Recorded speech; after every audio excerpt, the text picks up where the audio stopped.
Hola a todas, me llamo Ana Macanuco y soy periodista y estudiante del máster en Estudios Literarios en la Universidad Complutense de Madrid. Y bueno, con este vídeo me gustaría presentaros una conferencia sobre Rosa Montero a la que he titulado La realidad como caleidoscopio en La loca de la casa. Voy a realizarla en el marco del Congreso de Modalidad Mixta Molestias Textuales, Escritoras contra la Violencia, que organiza la Universidad de Sevilla. Antes de pasar a la ponencia, me gustaría agradecer al grupo de investigación Escritoras y Escrituras por organizar este congreso y por aceptar mi comunicación. Y bueno, lo primero es hablar brevemente de la obra, de La loca de la casa. La loca de la casa es la novena obra de Rosa Montero. Se publica en el 2003 por la editorial Alfaguara y se nos presenta como novela, ensayo y autobiografía, aunque en realidad el subgénero que mejor se ascribe a ella es el de autoficción.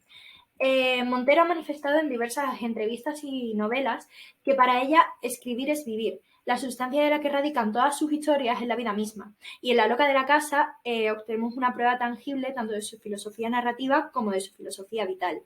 Esta obra se nos presenta como un collage de realidades superpuestas en el cual Montero va a jugar con el lector, demostrándole tanto la fragilidad de lo real como el poder de la imaginación. A continuación vamos a estudiar los juegos narrativos que establece Montero en el marco de la autoficción y vamos a ver cómo a través de una serie de herramientas ambiguas va a hacer dudar al lector de la existencia de una verdad con mayúscula. La autora nos va a defender que la realidad es múltiple y es flexible, que la realidad es como un caleidoscopio. De ahí que para Rosa Montero, vida y literatura sean dos ámbitos inseparables. Y bueno, lo primero de todo va a ser explicar por qué consideramos La loca de la casa como una obra autoficcional. El neologismo autoficción es problemático en sí mismo. Son múltiples los estudiosos que han estado investigando, analizando e incluso intentando clasificar este neologismo.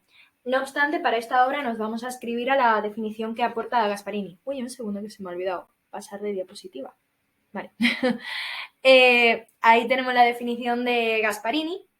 Y bueno, como podéis leer, da una serie de características que más que criterios son indicios, porque no necesitamos que estén todas para considerar una obra como autoficción. Es más, cuanto más variados, más numerosos y originales sean los que aparecen, más facilidad vamos a tener para determinar que una obra sea autoficcional o no.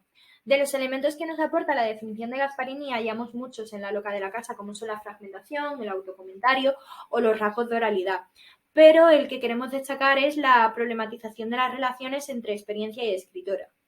Gasparini, además, estudia los motivos que aparecen en la autoficción, y de los tres que da, al que nosotros nos vamos a aferrar es al de la figura del escritor.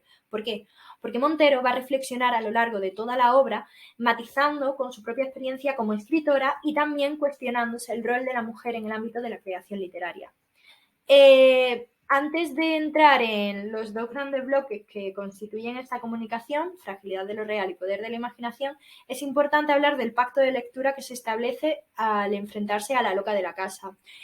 Rosa Montero lo que nos propone del capítulo 1 al capítulo 10 es un pacto autobiográfico.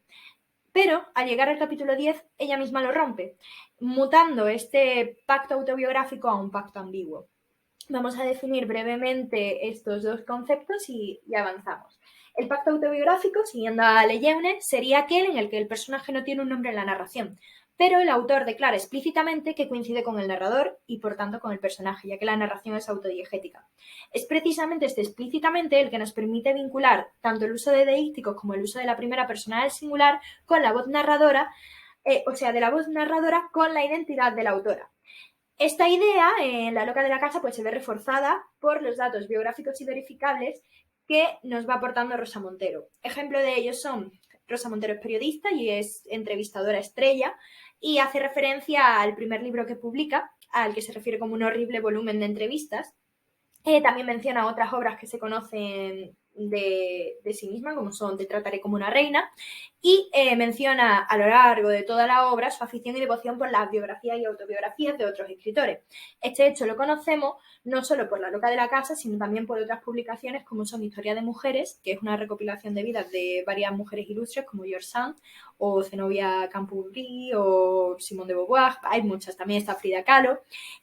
Y La ridícula idea de no volver a verte, que es más actual porque Historias de mujeres es de 1995 y La ridícula idea de no volver a verte del 2013, hace un ejercicio muy curioso en el cual mezcla su propio duelo con el fallecimiento de su marido con el duelo que Marie Curie expresó en su diario cuando fallece su pareja.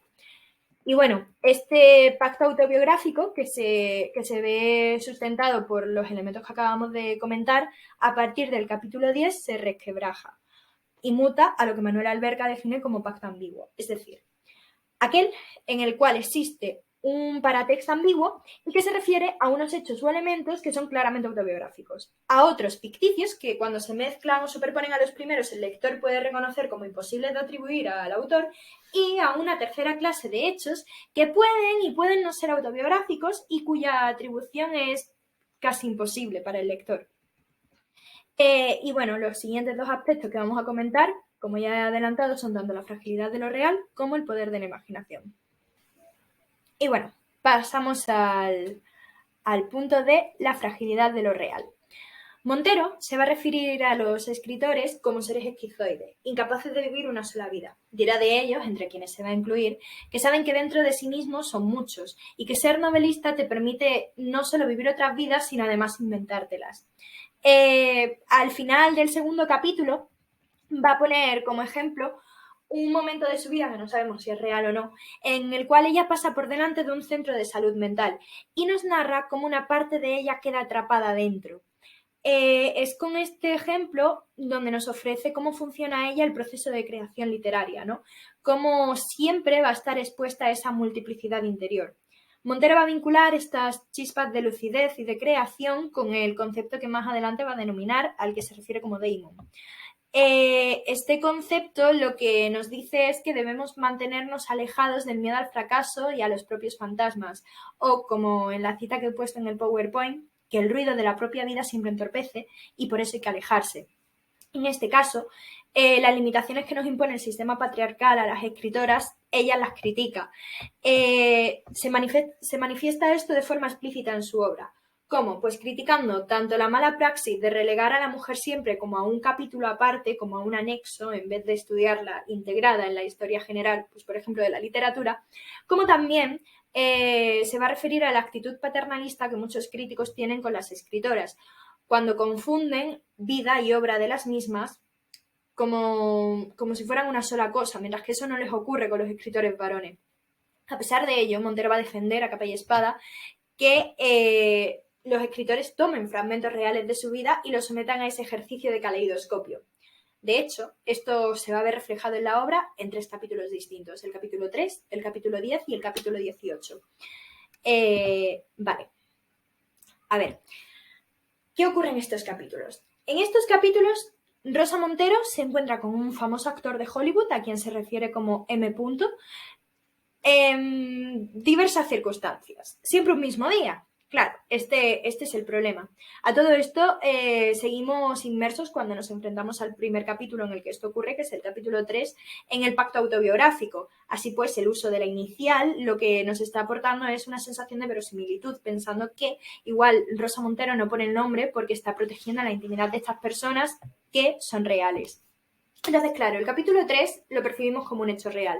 Pero cuando nos enfrentamos al capítulo 10 y vemos que es una réplica inexacta de este primero, ya empezamos a mirarlo con una mirada inquisidora. Nos pasa exactamente lo mismo en el 18, que además ya como que se desvela el pastel.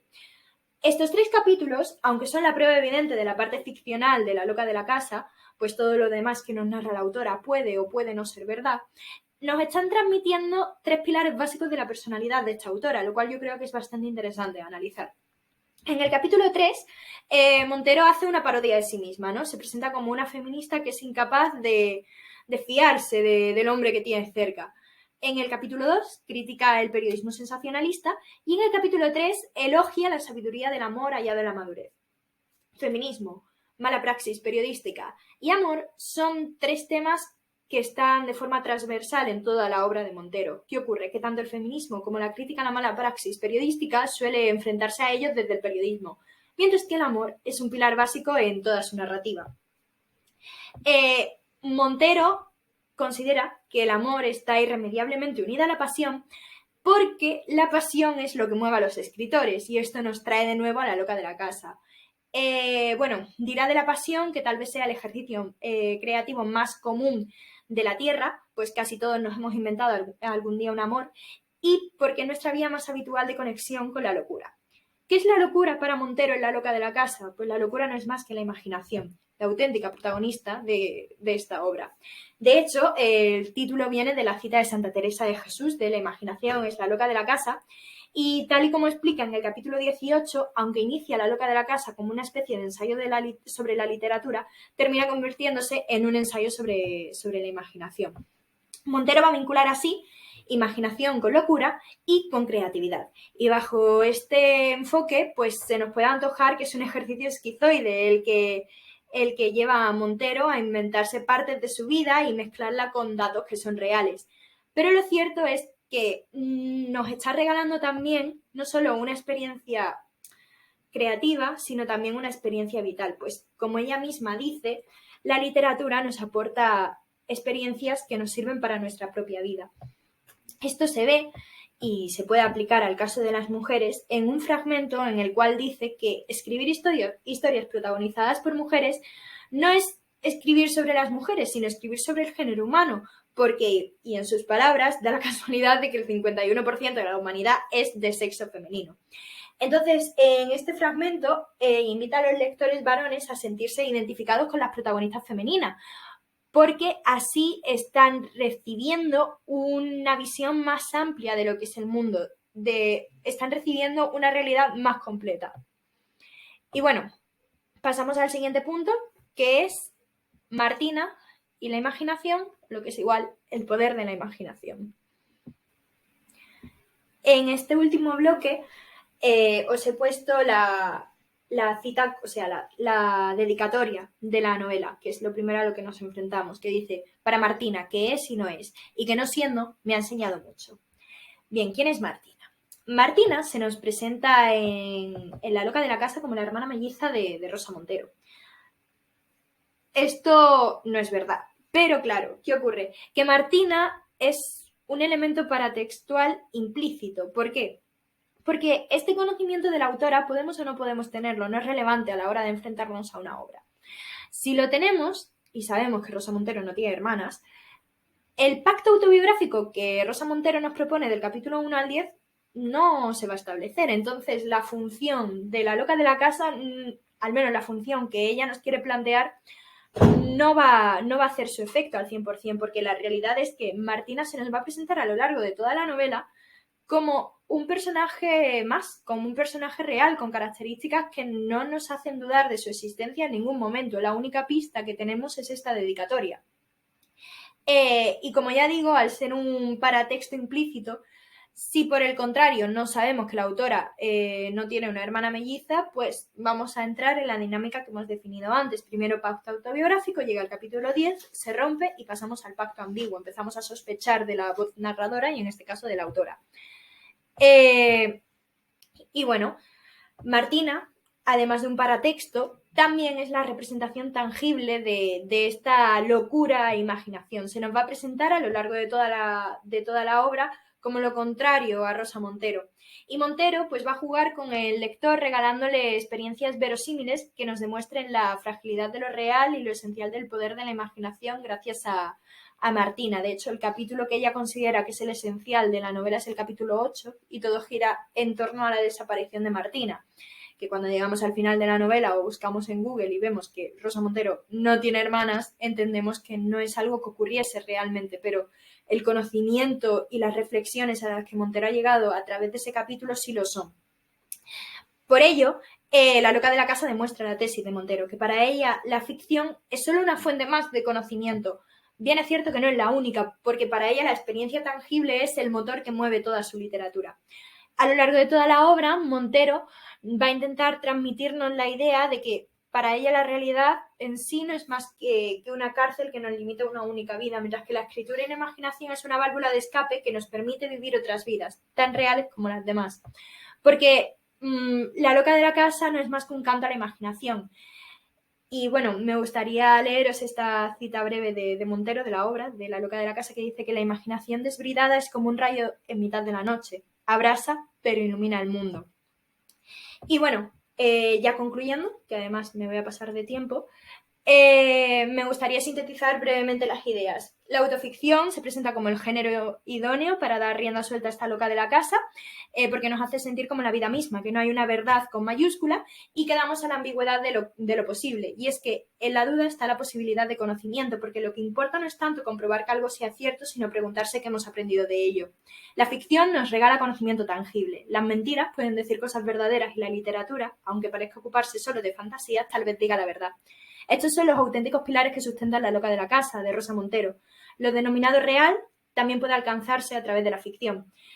Y dirá la autora que no podía hablar de literatura sin hablar de la vida, de la imaginación sin hablar de los sueños cotidianos, de la invención narrativa sin tener en cuenta que la primera mentira es lo real. Porque escribimos no para que los demás nos entiendan, sino para entendernos nosotras mismas en el mundo. Literatura y vida son dos ámbitos que la autora no puede separar, porque la imaginación es una herramienta que nos va a permitir ir más allá, no solo en la literatura, defender a Montero, sino también en nuestra vida diaria. La vida no es más que un ejercicio creativo, una maquinaria que no cesa un solo instante. Y bueno, os dejo aquí las referencias bibliográficas que he usado para elaborar la comunicación y mi contacto por si tuvierais cualquier pregunta que pudieseis acceder a mí de una forma fácil. Muchas gracias por escucharme.